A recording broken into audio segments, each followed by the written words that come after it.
Nah, bismillahirrahmanirrahim. Assalamualaikum warahmatullahi wabarakatuh. Alhamdulillahirabbil alamin. Assalatu wassalamu ala Rasulillah wa ala alihi wa sahbihi wa man walah. Adik-adik sekalian rahimani wa rahimakumullah, barakallahu fikum. Alhamdulillah di kesempatan kali ini kita bisa bertemu kembali dan insyaallah kita akan melanjutkan pelajaran kita di pelajaran fikih. Nah, barakallahu fikum. Alhamdulillah sekarang kita masuk di pelajaran yang ke-13 setelah kita kemarin mempelajari pelajaran yang ke-12 tentang sholat berjamaah, tentang hukumnya. Ya masih ingat hukum sholat berjamaah adalah wajib bagi laki-laki. Nah, barakallahu fikum. Sekarang sebagai lanjutannya ya tentang hukum-hukum keimaman. Hukum-hukum keimaman. Nah, tentunya dalam sholat berjamaah ya. Nah, siapa-siapa saja yang berhak menjadi imam dalam sholat berjamaah. Nah, kita akan baca hadisnya. Ini sebagai dalil tentang urutan orang yang berhak menjadi imam. Nah, dari hadis dari Abu Mas'ud Al-Ansari radhiyallahu anhu, beliau mengatakan, ya qala Rasulullah sallallahu alaihi wasallam, ya mu'ul qauma aqramuhum li kitabillah, fa in kanu fi qira'ati sawa, fa a'lamuhum bis sunnah, fa in kanu fi sunnati sawa, fa aqdamuhum hijrah. Nah, fa in kanu fi hijrati sawa, fa aqdamuhum Salman. Nah, kemudian wala ya'umanna ar-rajulu ar-rajula fi sultanihi wala yuq'ad fi baitihi ala takrimatihi illa biidnihi. Nah, Rasulullah SAW berkata, yang menjadi imam ya dari suatu kaum adalah orang yang paling banyak hafalan terhadap kitab Allah, Al-Quran. Ini urutan yang pertama. Dan jika ya di antara mereka ada yang memiliki hafalan yang sama, maka ya didahulukan adalah orang yang paling paham tentang sunnah, tentang hadis Nabi. Nah, jikalau sama juga, ya maka didahulukan orang yang paling dahulu berhijrah. Nah, jika hijrahnya sama, maka yang lebih dahulu masuk Islam. Nah, barakallahu fikum. Dalam riwayat yang lain, ya yang paling tua umurnya. Ya. Nah, barakallahu fikum. Ini dari urutan-urutan orang yang berhak menjadi imam. Kemudian janganlah seorang laki-laki menjadi imam laki lain yang merupakan sultannya ya dalam daerah kekuasaannya. Ya, sultan tersebut ya dan tidak pula di rumah orang yang didatanginya sebagai bentuk pemeliharaan ya dan tidak lagi berada di atas izin orang tersebut. Nah, untuk kelanjutannya bahwasanya yang berhak menjadi imam adalah penguasa pada suatu daerah tersebut dan juga uh, pemilik rumah ya atau tuan rumah itu berhak menjadi imam di rumahnya. Nah, barakallahu fikum, kita masuk di penjelasannya tentang orang yang berhak menjadi imam.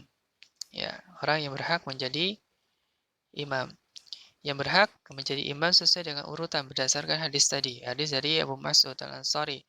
Yang pertama adalah orang yang paling banyak hafalan terhadap Al-Quran. Ya, jika sama, antara dua orang itu sama hafalannya, sama-sama 30 juz misalnya, maka dipilih orang yang paling paham tentang sunnah Nabi. Ya, orang yang paling mengerti tentang hadis Nabi Shallallahu Alaihi Wasallam. Dan jikalau pemahamannya juga sama, hafalan hadisnya juga sama, maka dicari yang paling dahulu hijrah. Ya, yang paling dahulu hijrah. Mana siapa? Ya, jikalau hijrahnya juga sama, maka didahulukan yang lebih dahulu masuk Islam. Nah, dan misalnya ya sama juga, sama-sama masuk Islamnya juga bareng-bareng, maka didahulukan yang lebih tua umurnya. Ya, ini diantara 5 urutan orang yang paling berhak menjadi imam ya dalam sebuah sholat berjamaah. Nah, jadi kalau kita ingin mencari imam, maka ini urutannya. Ya, yang paling dahulu adalah yang aqra. Ya, yang A ini adalah yang aqra, yaitu orang yang paling bagus bacaannya. ya dari bacaan Al-Qur'an. Namanya adalah Aqra. Nah, kemudian yang kedua, pemilik rumah di rumahnya ini lebih berhak menjadi imam. Ya, misalnya kita bertamu, ya, maka ketika akan sholat, maka tuan rumah itu yang paling berhak untuk menjadi imam. Walaupun misalnya kayak tamunya itu lebih banyak hafalannya, ya, lebih paham tentang sunnah. Tetapi kalau dia sedang bertamu, ya, maka tuan rumah itu yang berhak menjadi imam. Termasuk dalam hal ini adalah imam rawatib, ya, dalam sebuah masjid, maka dia lebih berhak untuk menjadi imam walaupun ada jamaah yang lebih ya akro, yang lebih mengetahui tentang sunnah, ya. Tetapi kalau dia sudah ditunjuk sebagai imam rawatib, maka dia yang paling berhak untuk menjadi imam. Nah, kemudian yang ketiga adalah penguasa, itu lebih berhak menjadi imam di wilayah kekuasaannya. Nah, barakallahu fikum, ya. Misalnya Pak Presiden itu lebih berhak menjadi imam sebenarnya, ya, di wilayah kekuasaannya. Nah, tip ini diantara urutan orang-orang yang berhak menjadi imam. Nah, mudah-mudahan bisa dipahami ya. Tip.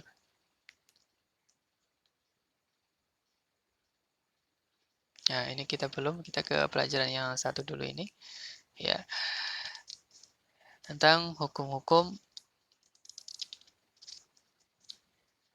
orang-orang yang berhak menjadi imam, ya. Nanti di soal-soalnya bisa dikerjakan di lain waktu ya. Nah,